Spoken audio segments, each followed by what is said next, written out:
So this actually might be useful for people trying to compute this.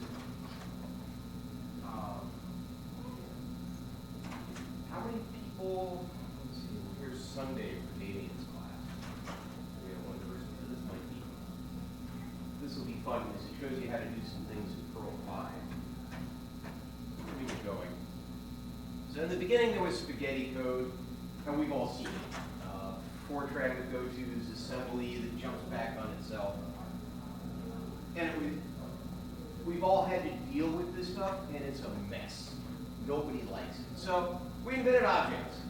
And objects were supposed to solve all of our problems. They were good. We had encapsulation, we had classes, and now we have spaghetti objects. You build something, and you know, this extends these 5 classes, and that's the entire documentation.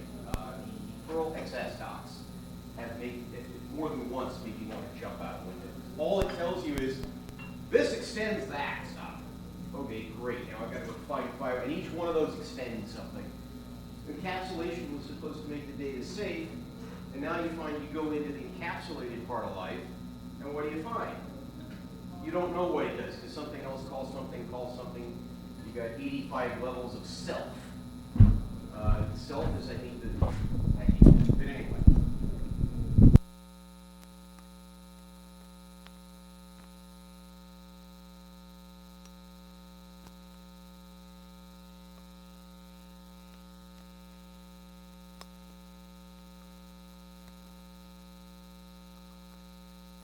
Wait, I'm supposed to walk around with that? Yes, please. Oh, God. Am I now way too loud for everybody? Okay, we're going to try one quick experiment here. Are you recording me back there? Perfect, so it sits here. I will do my best not to kill myself on the bloody cable. The basic idea in functional programming was if we have transparency instead of encapsulation, let's expose everything. Let's make it so that you see what's going on, that you can really understand it. Let's make also sure that the data is consistent. To do that, and a basic thing that really confuses people the first time they use FP, and it still drives me nuts, is all the data is constant. So you establish something, you don't modify things, you make copies and return them.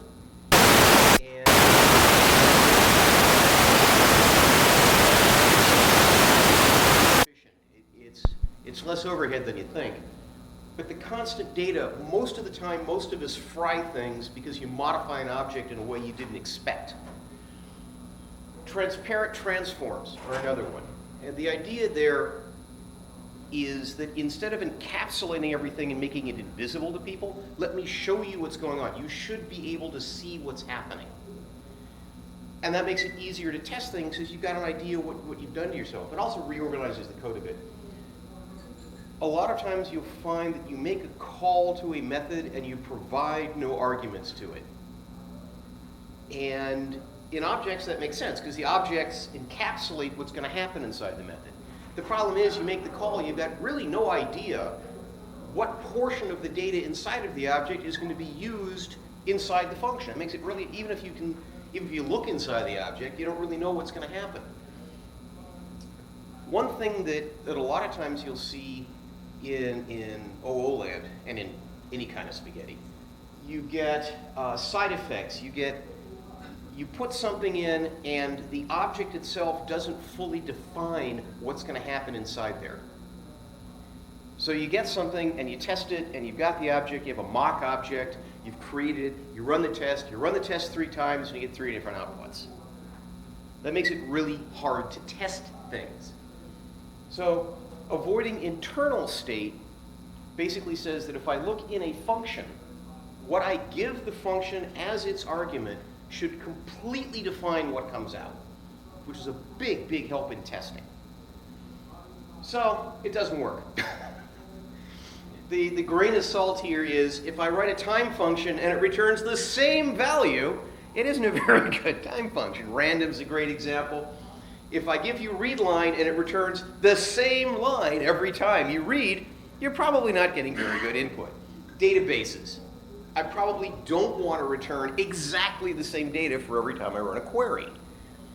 So Those things are very hard to do in functional programming. One of the great things about Perl is you can mix the functional with the imperative.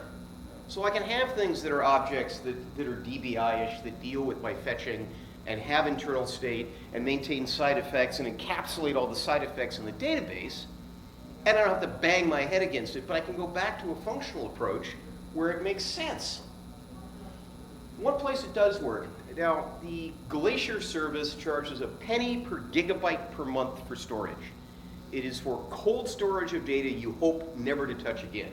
Old tax records, backups of DNA sequences, all the photographs you ever took of your family, whatever. At $10 per terabyte, with discounts for exabytes and petabytes and, I mean, numbers none of us will deal with, it's cheap.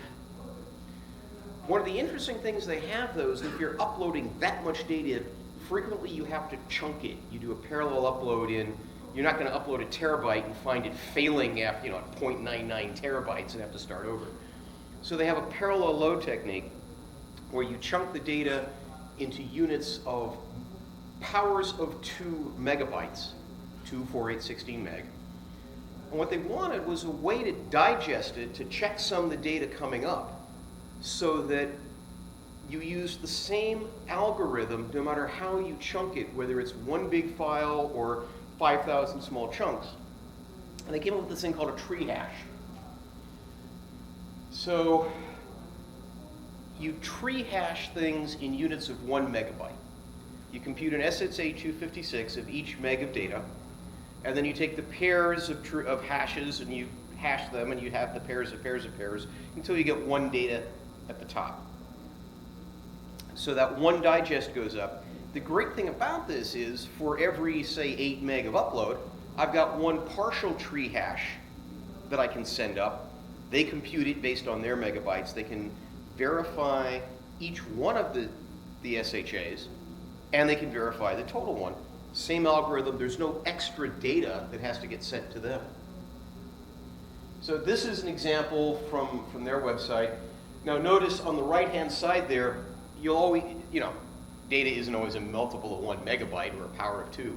So what you're usually going to get is a bunch of 1 meg units and then one runt chunk at the end. The important thing about this to notice is that you do the pairs, you do all of the pairs. It's not like a reduce where you do one of them and do the one with the next. You do all of the pairs and then you go do all of the pairs. Notice that SHA on the end doesn't get used until the second iteration through, when there's now an even number of units to pair up with. So you have to notice whether what you're doing lines up properly. So this is the current NetAmazon tree hash module for computing this. Does anyone want to tell me what that does in less than 10 minutes? Probably not. This is one of those cases where functional programming probably makes sense. Trees are recursive. Most of what you see in there is side effects and trying to keep track of what you've done the last iteration so you can add it through. Trees, if I recurse on this, I could probably use the stack for all of it. So let's take a 2-step solution to this. If I start by breaking my input into 1 meg chunks, I can then reduce the SHAs and call myself each time, and probably have less code because I'm not keeping track of all the history. I can use the recursion to do that. So you end up with something like this. And what this does is it reduces all of the pairs. Again, this is different than the normal reduce in list utils, because I'm not taking one of them and combining it on the stack. I do all of the pairs that are on the stack, then I do all of the pairs of pairs. So you have to recycle the stack each time. What happens here, if you look at it, if there's one item, I'm done. Otherwise, I know how many things I've got to do. It's the number of pairs plus that possible odd number on the end, that runt. And I call reduce hash, I take a map of if there's more than one item on the stack, then I can do a pair of them. Otherwise, I have to pass that item up the stack and reuse it until there's a pair to match it with. And this works fine. It does produce the right value, but it doesn't work because it eats stack. If I have several terabytes of data, I might have 250,000 of these. If I do 128,000 iterations of this, you can't, most of us don't have that much memory on our machines. So there's a better way. Now, tail recursion, and eliminating it, are a hallmark of functional language. If you use Scala, Closure, they all crow about, we've done this automatically. And the trick is to take something like a fold, which is a standard feature in, say, Scala. Normally, the idea is you take the left item, the first item off the stack, do something to it, and if you call yourself with that first item and the remainder of the stack, it magically recycles the stack, so you don't create a new stack each time. You're recycling things and the stack shrinks. So the trick is, how do we do that in Perl 5?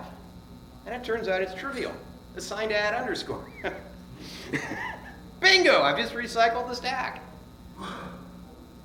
The other thing is, and this is from 5.16, has everybody the sub like package, there's double underscore sub. This is a neat thing because you'll notice this is, and I only did it this way this one time to show it. This is my $foo. I can now trivially recurse on a lexical subroutine because sub is defined when it begins to define that entry point. Now, in Perl 5, it is trivial to write recursive routines without having to play games with parentheses and ampersand and the rest of it. So the real trick is here, and this is just a general pattern. If I assign to add underscore and go to sub, I recycle my stack. The stack shrinks. So now I can do this to reduce my hash. This looks just about the same as the last one, except for the go to sub at the end. I assign add underscore and go back. Eventually, I'm going to hit the point where add underscore isn't greater than 1 anymore. And by the way, yes, this intentionally does return an undef if you give it a single item. So I compute the count, map it, and I'm done. The splice takes care of the fact that, it shrinks the stack. If there's an odd number on the stack, I'm finished. The problem here is assigning to add underscore, it makes most people's skin crawl. Go to is, oh my God, it's evil. It's, that's what caused all the spaghetti in the first place, right? What we'd like to do is not have that shown. So the trick here is keyword declare. Has anyone used that before? It allows you to write inline compilers. It's a type of source filter. So this is the example of a tree fold. A left and a right fold take things off either end of the stack. A tree fold processes the whole stack and then recycles on itself, which is what I have to do for this tree hash. So what this is going to do here, I'm going to find this tree fold keyword. It takes a name and a block. Notice that this is generating source code. It's not that I'm feeding back a subroutine reference. This isn't a closure. This is actual Perl source code that I'm feeding back. So I have a subroutine with a name. Notice I have to backslash the add underscores so that it's treated as text. It's not expanded in line. But if the underscores, I set add underscore to do whatever my new list generator is, and then I go to the sub. This is perfectly generic. If I use this, I now can take my tree fold and I replace all of the old boilerplate with something that simply generates a map of what has to be reassigned to add underscore. All of the logic for exiting, all of the actual assignment to add underscore goes away. So this block here is what went into the tree fold as the code, the list operator, the block of code. So if you look here, you'll see the new list operator is the braces after reduce hash. So now I don't have to, there's nothing in here where I have to show someone that I'm assigning to add underscore. I don't have to show you that I'm going to sub. It just became black magic. But this isn't quite functional code, because remember I said earlier on, you want to have static data. I can't modify it. Hacking the stack is not functional programming. So let's find, but it isn't really hard to do. I can take a last index, and I just, subtract 1, map it into a set of offsets, and if there is something there on the stack, SHA2 of them, if there's nothing 2 out on the stack, pass it up. Same treefold. The assignment to add underscore, the go to sub is dealt with for me by the keyword. But I still have all of this add underscore. I'm still defining the stacked map to find the offsets. Anyone that does a treefold is going to do roughly the same thing. So what if I take some arguments? What instead of having add underscore and add $_1 and the rest of it, you just define some lexical variables. You could use your variables, and then I know how much to take off the stack. So what we've got here, the PPI, has people seen that before? Well, yeah, you've seen everything. The basic rule is that only Perl can parse Perl. So this is a Perl parser that actually turns the Perl source into a fully broken down source tree. This mess, which no one's going to try and memorize, basically, if you look at the very top there's a comment. This returns me a quoted list of variable names from your arguments. But if I know how many arguments, I can count them. I can tell what the right offset is to be able to chop that many off the stack. Well, now I can go through, I can go in and generate a subroutine, the same add underscore greater than 1. I can generate a last. The cute thing is, I can interpolate those lexicals into the source code. So where $lexical is, that is the foo and bar that I extracted as text from your argument list. So I can take $_, the stack op is all you have to pass me. I'm doing all the rest. So what's left of your stack operation? That's it. This will compute that same Glacier hash that we saw at the beginning with all of the expansion, all of the insanity, all of the side effects. That whole page of code is now this. And I would challenge even Damian Conway to come up with a better solution that is shorter or cleaner or more declarative than this one. I accept your challenge. Then do it. I shall. Let me just hack into his thing here. Let me see if I can take this. Right. Okay, here it is in Perl 6. Because you want to see it in Perl 6. So in Perl 6, this is, by the way, the entire code for the entire tree hash algorithm.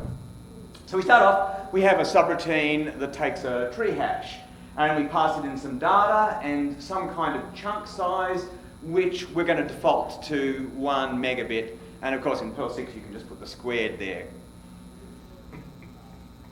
And so what do? We take the data, and then we have to break it up into the chunks. And Perl 6 has a built-in that lets you do this.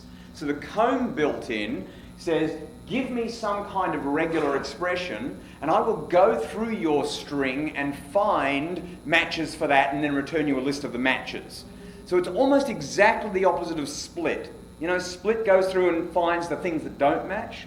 Well, this goes through and finds the things that do match. And all I'm saying here is, find me things that are anything of size up to chunk size.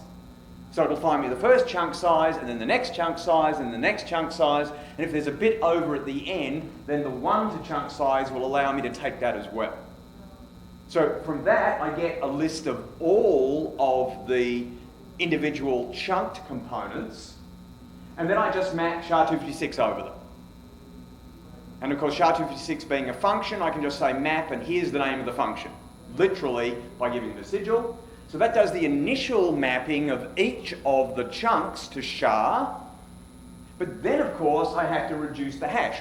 Just like Stephen was showing us before, I have to have that reduce hash functionality. Well, the easiest way of doing that is to write a couple of different things that reduce a hash. Clearly, you want to be able to reduce a hash when you've got multiple nodes given to you. And the way that you'll do that is that you will redigest each of those nodes, you'll re-char each of those nodes, which I'll show you in a minute, and then you'll just call reduce hash on it again. That's that recursion again. So I'm going to go through and re-char each of them, and then I'm going to recursively do it again. Now, that's going to reduce the number of nodes in every case, because you're joining two together. Eventually, you're going to get to the point where there's only one node in your list, and then this special version of reduce hash will handle that, and it will handle that by just returning the node. And that will terminate the recursion, because you've got to be able to stop the recursion. And I think this is a pretty neat way of doing that. Now the question is, okay, well, how then do I go through and redigest everything? Well, all I do is I say, I'm going to map two things at a time. Remember, I've got to take two things at a time. Now in Perl 5, a map will only do one thing at a time, which is why you had to go through all those sort of evolutions to make it happen. In Perl 6, you just say, no, map takes two arguments. But of course, taking two arguments wouldn't be right if there happened to be an odd number of nodes, because you'd end up with one and then the map would say, no, you said two arguments, that's not two arguments, die. So what I do is I say, take two arguments, but make the second one optional. Map through the whole list on those two arguments, with the second one being optional. If the second one is there, this is the ternary operator in Perl 6, the second one is there, join the two things together and char 256 them. And if it's not there, just return the A, which must have been there. So that's doing that thing in the original tree where if there aren't two, then we just promote the individual one straight up without re-charing it. And that's it. That's the whole algorithm there. But I will admit that that is not yet as clean and simple as what Stephen showed you, but I ain't done yet. First thing to note is the same problem that Stephen had was that, hang on a minute, I'm doing a literal recursion here, so at every stage I'm incurring another stack frame, which means eventually I will run out of stack. But of course, in Perl 6, there's also a way of eliminating that tail recursion, and it ain't a magical go-to. In Perl 6, the way you do that is with this. There's a special built-in that just says, hey, do the same thing that you are with these arguments instead. And that literally replaces the current stack frame with a recursive call to the same thing, but it's literal tail recursion elimination without scary and ugly things that you had to hide in a keyword. So that's pretty cool. But there are also other good things that we can do with this. So we have these two different versions of reduced hash, and I'd like to just have those. I'd like to get rid of the redigest thing. So it turns out to be possible to do that. You can in fact get rid of all of that stuff and rearrange the code a little bit. And now we're doing exactly the same thing. Now we're just saying, okay, if you've got multiple nodes, then take the nodes and re-char them all together, and then do the same thing again. And if you've only got one node, then just return the node. And now we're down to a very small amount of code. Oh, by the way, the important thing there is that same width doesn't recurse back to the multi with multiple nodes. It tries to work out which of the two reduced hashes it should same with. So this is something you can't do in Perl 5 because there is no multiple dispatch in Perl 5, but in Perl 6 it just does the right thing. So I thought that was pretty close to cool. But I wasn't happy still. The secret of my success is I'm never happy.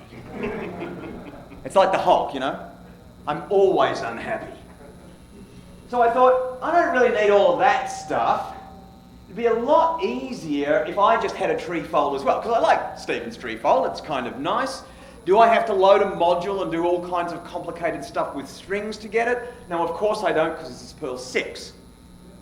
So in Perl 6, I could just write a treefold subroutine that looked like this. It would take a block of code to execute, and the data that it's supposed to execute the code block on, and it would say if there's enough data, if there's more than one bit of data, then I'm just going to map the block that I've given you over the data, and then do the same thing with the block again. So that's that same recursion, but now I'm passing the block in the same way that Stephen was passing it to the keyword. And of course, if there's only one item, then I just return the one item, and I'm done. So now I can say treefold this thing using these nodes. And that's pretty cool, but I realised I'm still not happy with that because I didn't want to have to say A and B. It should just know there's going to be A and B, and it should do the right thing automatically.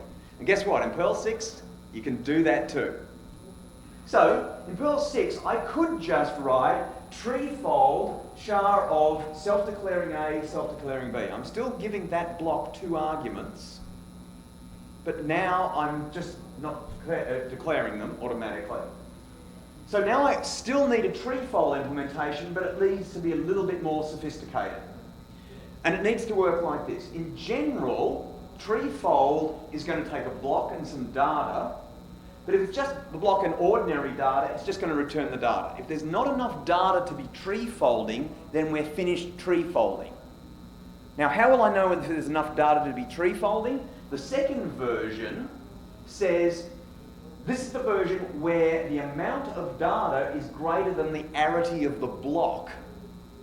You need to think about that a little bit. More than one item. Yeah, so the arity of the block is how many arguments does the block take? And in Perl 6, you can just ask any piece of code, how many arguments do you take? So I ask it, and if the number of data is greater than or equal to the block arity, then I can treefold it, because there's enough to invoke the treefold. So what do I do in that case? In that case, I have to work out where the last thing was, just like Stephen had to, because of course there might be more data, but there might not be enough data to do treefold on every one, and I might have something left over at the end. So what do? I say, okay, the total amount of data minus the data mod the block arity, because the data mod the block arity is what's left over after the last one. That's going to be my last index that I want to do this to. So what am I going to do then? I'm going to say map the block over all the data up to but excluding the last index. So that does mapping over sets of elements of, say, multiple of 2, or multiple of 3, or multiple of whatever for your block. And then for the rest of it, from last to the end of the data set, just put that on the end. Because that's what the treefold thing says to do. Take blocks of, in this case, 2, and remap them, and then just add the rest onto the end, and then recurse. But it would work for blocks of 3 as well. David? Could you briefly explain the vertical bar, the pipe character? I'm going to explain that in just a moment.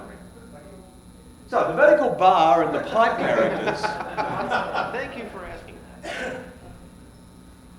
have the capacity to modify the way that lists are constructed. The point is, in Perl 6, every list is an object. So if you say list, comma, list, you get a list of 2 things, which is a list of lists.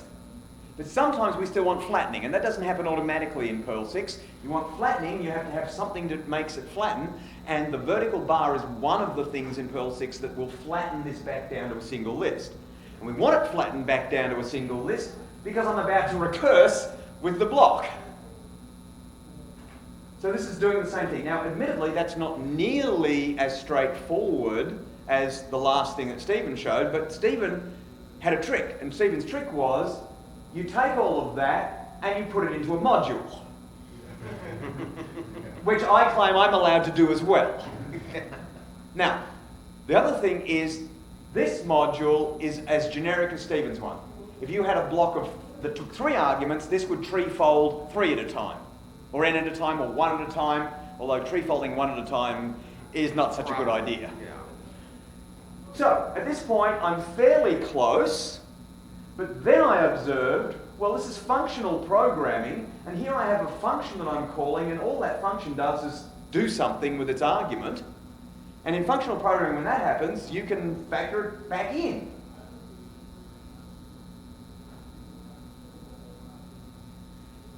And that, gentlemen, I would argue, is as simple or simpler than the Perl 5 version. Okay, well, that's all I had to say. I didn't really want to interrupt, but, you know, whatever. So I'll, at this point, return you to your regular scheduled program. So even in Perl 5, you don't need Scala to do any kind of tail elimination. You can even do it magically under the hood with the functions. The other interesting thing about this, and one of the usual objections to functional programming, is that all of that copying seems like too much overhead. The functional programming, a lot of the times, is easier to write. Most of us aren't used to doing it, I mean, unless you studied Lisp at college or something, which I didn't. So it takes a little bit of getting used to. The optimization, you know, in the case of the syntactic sugar with the keyword, isn't that hard to introduce. And if I go a couple for it, the real quick one is, this is looking at the time it took on a machine I have to execute different numbers of, excuse me, of megabytes in a buffer, split it apart. If you look on SlideShare, there's a bunch of things you didn't see here. But you'll notice the time it takes with using the keyword to generate the code, to split it apart, it's actually more efficient in Perl because Perl does such a good job of stack handling that assigning lists, putting them through map, is faster than trying to do all the iterative stuff. So it actually works rather nicely. Anyway, any questions? Anyone awake? Yeah. Everyone with a heartbeat, raise your hand. There we go. So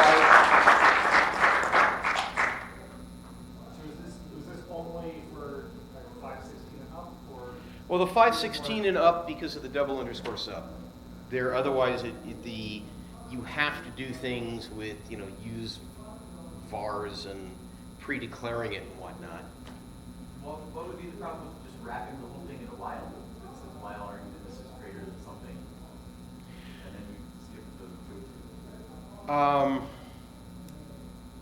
The main difference there would be that you've got to have, well, if you want to do add underscore equal, I told them I didn't need a mic. Ultimately, you get into the problem there that you've got to, when do you want to exit the list?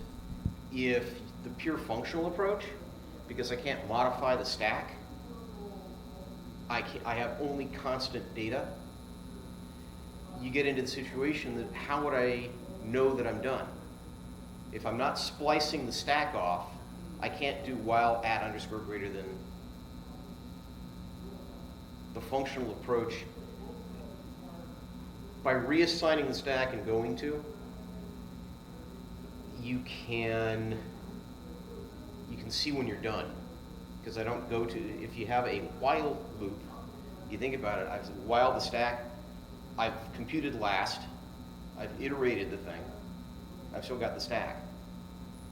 So you have to enter the thing to check the stack, but if I'm not recursing, I'm not coming back with a new stack, there's nothing to check. The other thing is that actually it's physically less code for the same amount of work. I mean, you saw how much code it took to do that block. The keyword, by just saying do block, it leaves you writing the very least amount of code that you have to. If you look at, well, it's a lot of slides back there, but if you look at the implementation, if there's a right value, SHA them, otherwise just take the left one. I can't make it much shorter than that. Or the tree fold that he had in Perl 6. All you're really doing is declaring tree fold a pair, otherwise give me a value. And that's the idea, is to try and reduce the code to as much purely declarative as you can, so that somebody looking at it can see what it's trying to do. The other advantage is, as I showed at the very end of my piece, that if you're doing it in that pure functional style where you're not using these kinds of constructs like while loops and ifs and so forth, it's really, really easy to refactor. And that sometimes is a sufficient reason to do it that way. But as soon as you start using any kind of loop, then that loop probably needs a variable outside the loop which controls the loop, especially if it's a while loop. And as soon as you have a variable outside the while loop, it's very hard to factor that while loop out because it's kind of hooked into the variable. And so what I've been finding with all the functional programming I've been doing is that thing where at the end I said, oh, and I realized I could just factor this back in or factor it out. That's the experience that I have all the time now. I look at something and I say, oh, you know what, I don't need this subcall because I can factor this thing in. And the reason I can factor it in is because I've avoided those kinds of imperative constructs that tie a piece of code to its environment, its local environment. And for me, that's the significant value, especially when functional approaches in both 5 and 6 seem to work about the same performance. You know, the obvious reason to do it with a while loop is I expect it to run faster. And frankly, It doesn't. When Stephen and I were first talking about this, he was saying, can we do a function? And I said, yeah, we can, but I expect it'll run quite a bit slower. I don't know how to make this thing scale. And it turned out it didn't. So the point mainly, I think, was that sure you can do it for a while, but in terms of maintainability and even debuggability, I'm finding functional approaches to be superior. Well, So you're doing Java recursion automatically, you have to do the same way. You have to do the same with it. It's not doing it automatically. And I think, if truth be told, at the moment, same with isn't doing it either.